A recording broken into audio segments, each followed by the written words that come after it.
경찰 아스게르는 재판 중인 사건으로 경질된 채 긴급 신고센터에서 근무하고 있습니다.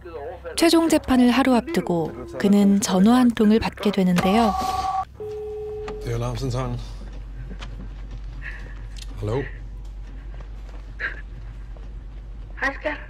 직감적으로 보통 사건이 아니라는 걸 알게 되죠. 그는 납치된 여성을 구하기 위해 오직 전화기에서만 들려오는 단서에만 의존해 사건을 추적합니다. 모든 소리가 단서가 되는 영화, 더 길티입니다.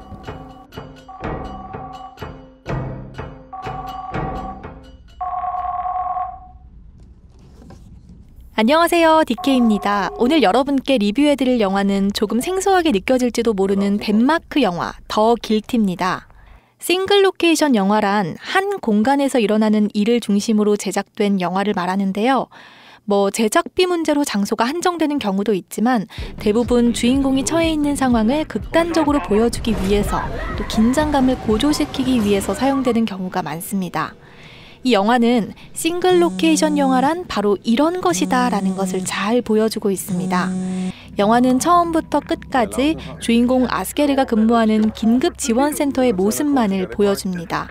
한 공간에서 한 명의 주인공이 이끌고 나가는 영화죠. 사실 이러한 싱글 로케이션 영화들 꽤 많은데요. 잘 알려진 폰부스, 베리르부터 시작해서 우리나라 영화 더 테러라이브도 있죠. 그렇기 때문에 이 영화가 싱글 로케이션이라는 그 자체만으로 굉장히 신선하다거나 아니면 호평을 받을 만하다라거나 이런 건 아니고요. 이 한 장소라는 설정에서 영화의 내용적 의미를 연출로 얼마나 잘 살리느냐, 얼마나 잘 보여주느냐, 납득이 되느냐, 이게 관건이죠. 더 길티는 이 작은 공간 내에서 1인칭 시점으로 주인공이 전화를 받고 거는 내용으로만 구성이 되어 있습니다. 여자가 처해 있는 납치 현장이나 외부 상황을 단 한 번도 보여주지 않죠. 그렇기 때문에 주인공 아스게르와 우리 관객들은 전화기 너머의 현장 소리들에만 집중을 하게 되고 그 소리의 단서를 얻어서 여자가 있는 차 안, 그리고 여자의 아이들이 있는 집안 모습을 상상하게 됩니다.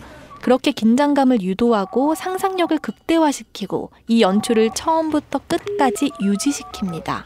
사실 싱글 로케이션 영화라 할지라도 한 장소라는 설정을 끝까지 이어나가기가 감독으로서는 쉬운 일이 아닌데요. 이 영화는 정말 처음부터 끝까지 단 한 번도 이 센터를 벗어나지 않고 고집 있게 또 의미 있게 이 설정을 끌고 나갑니다. 그렇기 때문에 이 영화의 연출법이 더욱 돋보이는 부분이라고 할 수 있죠. 이러한 설정 자체도 큰 의미가 있지만 사운드 연출이나 촬영적인 부분도 굉장히 인상적이었습니다.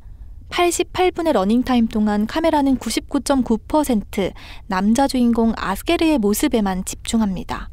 같이 근무하고 있는 동료들이나 주위 상황들은 그저 배경으로 작용할 뿐이죠. 이렇게 공간도 동선도 인물도 모두가 제한된 상황, 전화에만 의존해서 납치범을 추적하는 이러한 상황에서 사운드가 중요할 수밖에 없죠.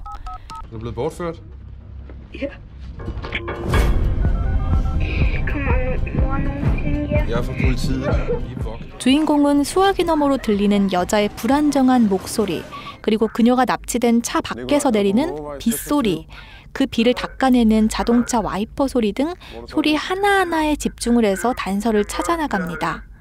그렇기 때문에 내가 마치 이 남자 주인공이 된 것만 같은, 나도 같이 그 작은 소리에 집중해서 주인공과 함께 단서를 찾아가게 되죠. 이러한 사운드 효과를 통해 집중을 고도화시킵니다. 그저 우리는 수화기 너머로 들리는 소리에 집중할 뿐인데 마치 직접 체험하고 있는 것처럼 느껴지죠. 이번 영화의 연출을 맡은 구스타브 몰러는 스웨덴 출신이며 덴마크에서 영화를 공부했습니다. 첫 장편 데뷔작이 더 길티죠. 이 영화는 미국의 실제 살인 사건을 모티브로 기획됐는데요.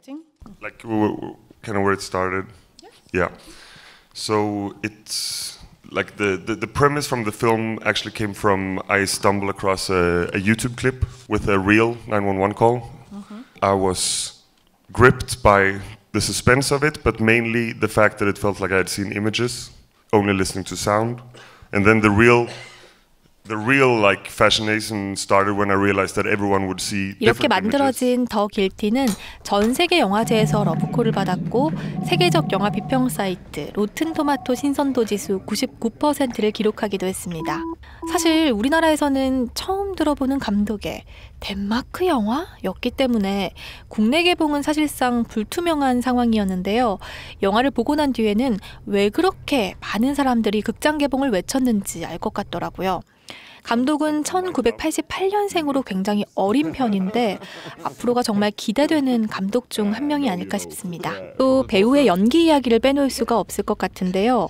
주인공인 야곱 세데르그렌, 이 배우도 우리에겐 굉장히 낯선 인물입니다. 아는 분이 거의 없지 않을까 싶은데 러닝타임 내내 거의 혼자서 이 영화의 멱살을 끌고 갑니다. 그럼에도 불구하고 전혀 지루하지 않았다. 주인공이 겪고 있는 현재의 불안정한 심리 상태, 어려운 상황을 절제되면서도 섬세한 연기를 통해서 긴장감을 고조시킵니다. 또 그의 복잡한 과거사까지 잘 담아내는 연기가 아주 인상적이었어요. 납치된 이벤을 연기한 제시카 디니지 이야기를 안 할 수가 없죠. 감독은 블라인드 캐스팅을 통해서 배우의 경험이나 경력, 필모그래피 이런 걸 전혀 보지 않고 오직 전화로 목소리 테스트, 블라인드 테스트를 통해서 배우를 캐스팅했습니다. 왜냐하면 목소리만 출연을 하니까요. 그게 가장 중요하겠죠. 그렇기에 알려진 게 거의 없는 배우가 연기를 할 수 있었습니다. 두 아이의 엄마 역할인 제시카 디니지, 실제로는 1993년생입니다.